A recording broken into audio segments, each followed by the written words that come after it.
You are looking at the Ontario Cutlass Machete, and this is the 12-inch version, 12 inches in the blade, that is.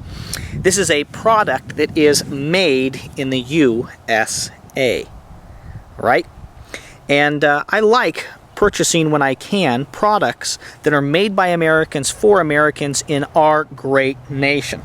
So when I can pick a tool up like this, and it is a high value tool at a very reasonable price, and I think that this machete proves that Americans can make products that can compete with other products coming from foreign countries. And this is a perfect example. This is a better machete than I think any of the machetes that you would find at your local hardware store or Walmart or something like this. This is a better tool at a great price of $20. Maybe a little bit more, maybe a little bit less than that. So check it out. Check out the prices online. I really view this as a large camp knife.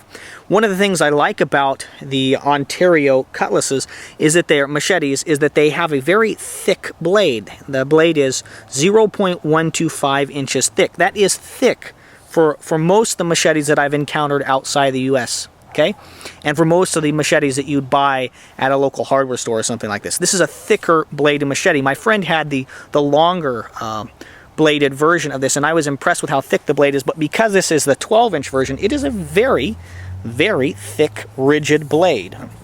Thick, I mean rigid. It doesn't have a lot of flex in it, and I like that.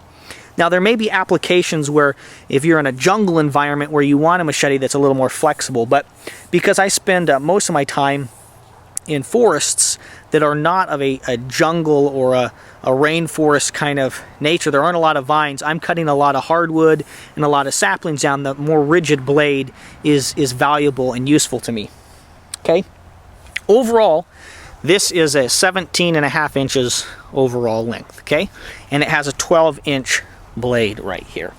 It's made out of 1095 carbon steel, and I assume that they have hardened that appropriately and that it will hold a very nice edge. I think this is a really high quality product that's made in the USA, and I'm glad that I'm going to be doing a chop test and a full review on it here in the next month or so. As I end this video on my initial impressions, there are two things that you need to take into consideration if you're planning on buying this machete for yourself. And those are, one, that this machete does not come with a sheath, so factor that into your price. You're going to either have to make one or purchase a aftermarket sheath for this. Okay, so consider that. And the blade did not come particularly sharp. Okay, we have this relief edge along here, and you can see there's a little bit of maybe rust going on there, and that the blade is not sharp. Okay, this is just not sharp.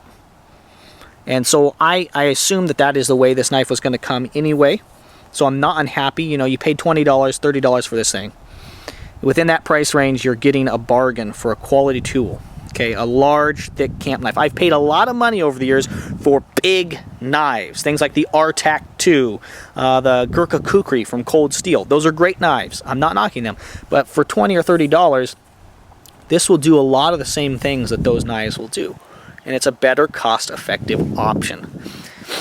So, you're going to need to buy a sheath, and you're going to need to sharpen this thing up somehow. And so, in my review and chop test of this knife, I'll show you the sheath. I may either make a leather sheath, or I may purchase a Rothco polymer sheath that's really for the longer machetes that Ontario makes. I'll cut that. If I get the Rothco sheath, I'll cut it down, and I'll modify it, and I'll include that in my review of this tool. But if you're looking for a machete that's a really high quality, that's in this smaller range, smaller size range, I think you can't go wrong with the Ontario machete here, at least as I have worked on it a little bit this afternoon and played with it. I don't think you can go wrong. Everything that I thought about this machete seems to be coming true. I think it's a great American-made product. 1095 carbon steel, got 12 inches of cutting edge, and it's a thick, good quality camp knife. Thank you very much for your views and your subscriptions. If you liked this video, if you're looking forward to potentially seeing how I modify the sheath or what sheath I end up using on this and some of the chop tests that I'll be doing on this knife, I would encourage you to subscribe to my channel. This is the Gear Tester signing off.